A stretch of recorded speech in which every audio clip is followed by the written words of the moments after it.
Buenos días o buenas tardes, depende cuando vean su video. Les presento directamente en el curso de L1 porque formación ciudadana pues ya sabemos cómo trabajarlo, solamente sigamos instrucciones, al igual que expresión artística porque corresponden nuestras planas de la semana. Solo recuerden que en expresión artística pues se tienen que inclinar las letras, una ligera por un poco nada más. Están las instrucciones y están los ejemplos, por favor. Entonces nos vamos directamente con el tema de L1, que son los poemas, y nos centramos en el sentido figurado de las palabras. Es nuestro subtítulo. Nos explica qué es realmente poesía, ¿sí? Es el grupo o es la rama en donde se trabaja todo lo que tenga que ver con poemas, y también el verso y la estrofa. También recuerden que lo que no es verso o estrofa se llama prosa, es lo que normalmente usamos para escribir cualquier párrafo, cualquier texto, cualquier lectura. Entonces, eso no viene acá, pero es un recordatorio, creo que en algún momento lo vimos. Decimos entonces que verso es lo que nos van a explicar en el tema y prosa es un párrafo normal de cualquier tema. Recuerdo que no tiene ni ritmo ni rima. Para escribir los versos dice que existen, se pueden dar de 3 formas y acá están explicadas las 3 formas. Acá a la par hay ejemplos para que podamos comprender mejor el tema. Lo que sí tenemos que hacer es leer y no solo una vez. Muchas veces no comprendemos las actividades o no encontramos las respuestas de las actividades porque no leemos todo el tema con atención. Decimos que ya lo leímos, pero no entendemos nada. Entonces es cuestión de volverlo a revisar y volverlo a leer, por favor. El sentido figurado de la palabra lo existe en el lenguaje figurado. ¿Y qué es el lenguaje figurado? Pues acá nos explican. Es cuando utilizamos otras palabras para dar a entender lo que nosotros queremos. No es diferente a los refranes, ¿verdad? Sino que son expresiones que se relacionan o le buscan parecido con algo más para decirlo. Por ejemplo, acá dice, pareces un rayo. No le están diciendo, ¿verdad?, que se parece a lo que aparece en el cielo, aquellas luces, aquellos relámpagos. No, sino que por la velocidad con la que baja, entonces le dicen, pareces un rayo, por veloz, ¿verdad? Solo relacionan, está relacionado con con la palabra que se utiliza en la frase. También tenemos clases de poemas. ¿Qué clases de poemas existen? Pues existen estos 6 tipos, que son el épico, narrativo, lírico. Estos son según el tema, ¿verdad? Según el tema que estén tratando. Y según los tipos de versos, como ya vamos a conocer en el tema, pues aparecen otros 3 tipos también y cada uno tiene su explicación. Ahí no se puede perder uno. Para luego realizar las actividades. En las actividades está más centrado en el lenguaje figurado de la palabra. ¿Qué significan las frases que utilizan en los poemas? ¿Verdad? Cada uno está hecho de diferente forma, pero siempre es el mismo fin. Acá, por ejemplo, explicamos a qué se refirió el autor. Acá explicamos qué pueden significar cada una de esas frases y acá seleccionamos cuáles pueden ser frases con lenguaje figurado y explicamos aquí cada uno por qué lo escogimos. Por favor, recuerden, les doy 2 líneas, utilicemos las 2 líneas para responder. No podemos responder solo porque sí, ¿verdad? 3 palabras y se acabó y me sobra todo esto. No, tenemos que explicar realmente qué es lo que pasó, por qué creemos que está en lenguaje figurado. Luego aparece acá una de las 3 formas en que se hace poesía, porque vienen preguntas, las leemos y contestamos las preguntas, para luego crear nuestro propio poema, ¿verdad? O nuestros propios versos. Por favor, con las instrucciones que aparecen acá y con la imagen que aparece acá. Me voy a centrar también especialmente en matemáticas porque no todos lograron o lograrán llegar a clases. Entonces, y los que necesiten llegar a reforzar, pues tampoco es prohibido, solamente tienen que tener su horario, por favor, para no juntarnos más de la cuenta, más de lo que me autorizan. Vamos a ver en esta ocasión valor posicional, pero con números decimales. Valor posicional ya lo conocíamos, de cualquier número natural tenemos unidad, decena, centena, unidad de mil, decena de mil, centena de mil, y así se va hasta el infinito, ¿verdad? Creo que llegamos hasta 9 posiciones. ¿Qué pasa ahora con valor, con números decimales? significa que ya tienen el punto decimal, significa que ya hay una parte de otro entero que no se ha completado, por eso está relacionado con las fracciones. Porque, por ejemplo, acá en este número tenemos 271.493 milésimos. Vamos a mencionar el nombre de la última casilla donde llegó nuestro número, ¿verdad? Entonces, 271 tiene unidad, decenas y centenas.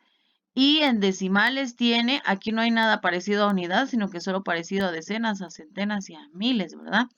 Y decimos, tiene 493. Leemos el número como que fuera natural, pero mencionamos la última casilla. Este es mi centro, esta es mi parte entera, por decir así. Es decir, todos los números que nosotros miramos normalmente, aunque no se le mire el punto decimal, tiene el punto decimal de último, por decir así. Y después tienen puros ceros, no hay ninguna parte del otro entero. ¿Qué significa? Que aquí estamos buscando llegar a 272, pero del 272 ya no tenemos la parte entera, ya solo tenemos una fracción, ¿verdad? Una parte de ese número. Tenemos 493 milésimas partes de ese número que no nos ha alcanzado a llegar a 272. Y así se va, 273, 274, 275, pero si tiene punto decimal significa que tiene una parte del otro entero que le sigue, ¿verdad? Entonces, por eso es que vamos a hablar en el tema de aproximar también, pero en su momento se los voy a explicar. Recuérdense que cuando les di un cuadro de denominadores, de cómo se leen denominadores, ahí había la parte de 10, 20, 30, 40, 50, ¿verdad? Que se leía de diferente forma. Pero el de 10, 100 y 100 se lee con final ésimo, por ejemplo, décimo, centésimo, y también va a ser así con el milésimo, y si ponemos otro cero son 10 milésimos, ¿verdad? Pero acá usualmente solamente llegan lo más grande, sí puede seguir, pero lo más usual es solo 3 casillas, que serían milésimos. No confundamos esto. Entero es unidad, decena, centena, se va como que del centro separándose como las alas, ¿verdad? Uno se va a la izquierda, otro se va a la derecha. La parte izquierda es la que nosotros conocemos normalmente y que siempre ha existido, ¿verdad? Y lo podemos ver en cualquier parte, en cualquier número entero. Pero la parte que se va a la derecha es cuando ya tiene una parte decimal, ya abarcó otra fracción del otro entero. No ha llegado todavía a 272 aquí, pero ya tiene una parte de ese, 270, de ese último número que va a sumar al 272. Entonces, decimos que esas fracciones que tienen denominador 10, 100 o 1000 son decimales. ¿Por qué? Porque solo nos están diciendo hasta qué casilla llegaron nuestros decimales. Por ejemplo, si nos dicen décimos es porque tiene solo un número después del punto decimal. Si nos dice centésimos es porque tienen 2 números después del punto decimal. Y si nos dicen milésimos es porque tienen 3 números en el punto decimal. Esas son nuestras fracciones decimales y se pueden pasar tanto de fracción a decimal como de decimal a fracción. Acá nos van a dar unos ejemplos de cómo hacerlo sin operaciones, solo cuando tienen estos denominadores. En mi ejemplo acá me dice cómo se determina el valor posicional o relativo de cada cifra del número decimal, 271.493. Dice acá, primero se identifica la parte entera, que serían estos, ¿verdad? Y la parte decimal, pues es la que está después del punto. Luego se ubica en la siguiente tabla. Esta tablita nos va a servir bastante para poder comprender el tema. Si ustedes quieren, hacen uno en una hoja adicional, pero con esto vacío para ir colocando sus números e ir entendiendo qué casilla o qué posición está ubicado, ¿verdad? ¿Qué significa? ¿Qué nos dice todo este cuadrito? Que el número tiene 2 centenas, 7 decenas, una unidad. Tiene 4 décimos, 9 centésimos y 3 milésimos, según la posición que ocupa. Esto es muy importante porque tenemos que conocer el nombre de cada uno porque luego los vamos a encontrar en nuestras actividades. Además, dice que el número 271.493 entonces equivale a sus valores relativos según donde está posicionado. Por ejemplo, 2 centenas valen 200, 7 decenas vale 70. Una unidad pues vale 1 y se van sumando 200 más 70 más 1, mientras que ya la parte decimal, como yo les decía, es una fracción, es una parte de un entero que todavía no se ha completado.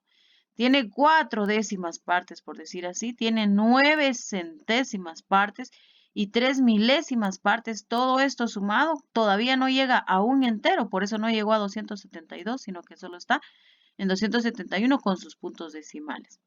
Regresando al tema de transformarlos, venimos acá, dice, para transformar una fracción decimal en número decimal, se ubican a la derecha del punto tantas cifras como ceros tenga el denominador. Dice, por ejemplo, yo lo quiero pasar a parte entera o con punto decimal, entonces coloco mi denominador, escribo mi denominador y me vengo a la izquierda, por decir así, me voy como que para la parte entera, según cuántos ceros hay acá. Pero si yo coloco el 3 y me tengo que venir un espacio, porque eso me dice el 10 que tiene un 0, me corro un espacio, le pongo el punto, pero entonces, ¿qué se queda en la parte entera? Pues 0, ¿verdad? No hay nada. Entonces, pero tengo que colocar el 0 para que tenga, se vea dónde está mi punto decimal y dónde empiezan mis decimales. Luego acá 427 centésimos. Escribo los 427, pero me corro 2 espacios porque el 100 tiene 2 ceros. Entonces tengo este 427 centésimos equivale a 4 unidades punto 27. Pero si yo coloco acá 58 centésimos, entonces es lo mismo, nos corremos 2 espacios, pero cuando ya no queda un entero acá, se le coloca el 0, ¿verdad? Luego acá 13 décimos, igual, escribo mi numerador y me corro cuantos espacios tenga el 0. Lo mismo acá, 381 milésimos, escribo los 381, me corro los 3 espacios porque 3 ceros tiene el 1000 y ya pongo mi punto decimal y en enteros pues pongo el 0 porque no hay nada. Entonces, esta es la forma que podemos pasar nuestros puntos, nuestras fracciones a números decimales.